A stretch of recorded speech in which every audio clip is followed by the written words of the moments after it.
여러분, 집값 고점론, 홍남기 경제부총리가 가장 많이 이야기했던 거죠.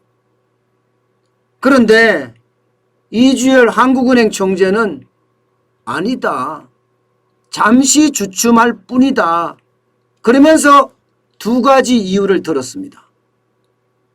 지금까지 말입니다, 문재인 정부에서 집값 고점론을 편 사람들이 꽤나 많습니다.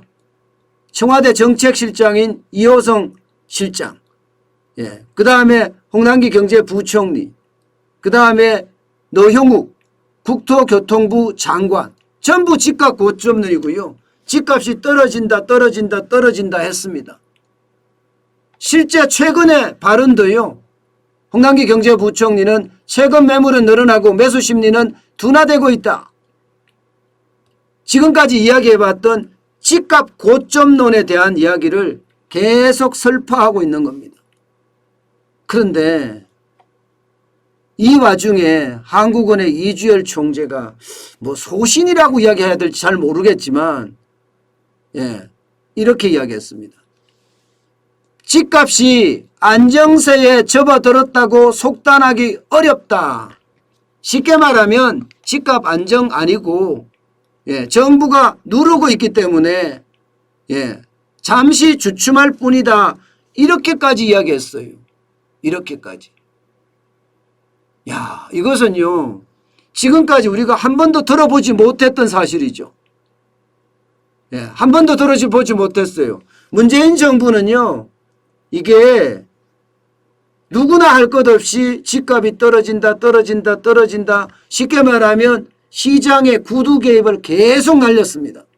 그런데 이주열 총재는 아니다, 이렇게 이야기했습니다. 이 말은 여러분,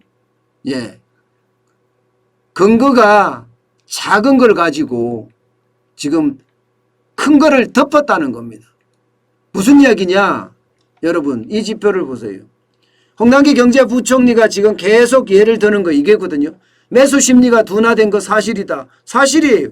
수도권은 100까지 떨어졌고요. 아파트 매매 수급 지수가 이게 100이 기준입니다. 100보다 높으면 이게 매도자 우위 시장이라고 해서 집값이 올라간다는 뜻이고요. 100보다 낮으면 매수자 우위 시장이라고 해서 집값이 떨어진다는 이야기예요. 서울은 98.6까지 내려갔다는 겁니다. 그래서 집값이 떨어지고 있다, 이렇게 이야기합니다.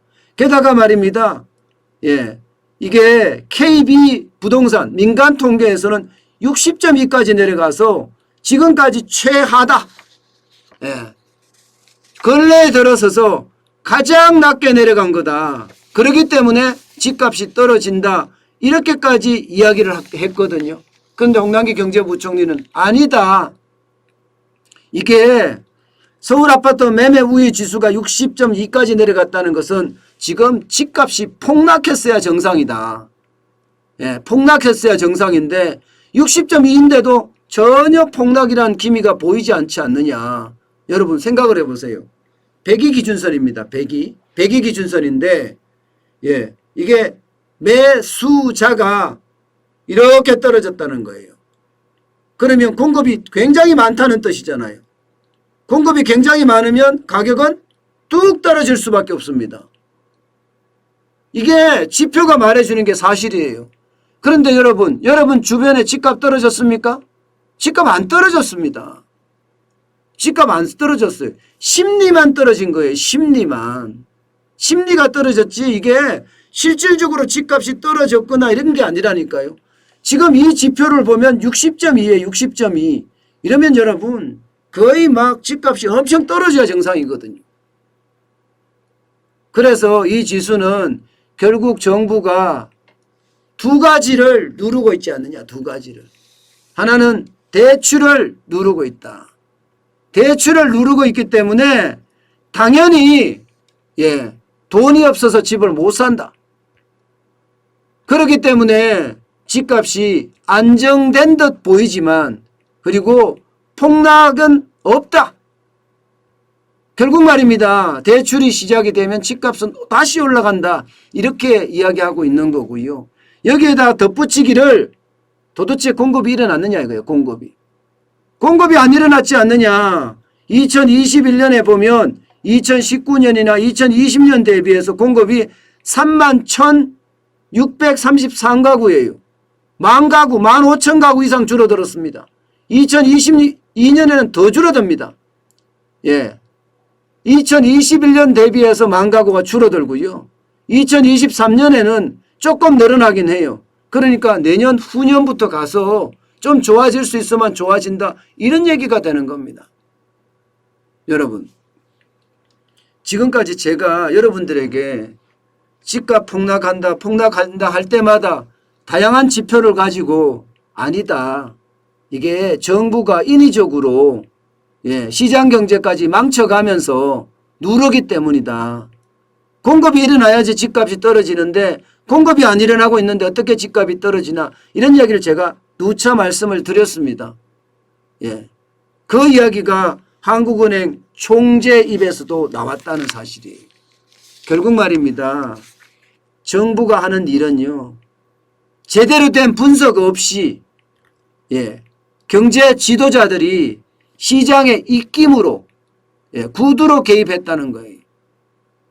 쉽게 말하면 지표가 엄청 떨어지는 것은 거기에 대한 정확한 판단을 하고 나서, 분석을 하고 나서 실제 집값이 떨어질 건가 그런 이야기를 했어야 되는데, 그렇지 않고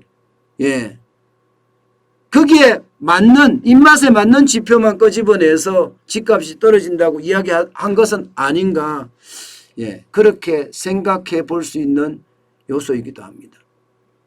어쨌든 집값은 지금 종부세 폭탄이라고 그러고 금리를 계속 올린다고 하지만 공급이 제대로 일어나지 않는 한 이게 쉽게 말입니다. 집값이 떨어질 리는 없다. 이게 여러분에게 제가 늘 드리는 말씀입니다. 그 이야기를 지금 한국은행의 이주열 총재가 똑같이 이야기한 겁니다.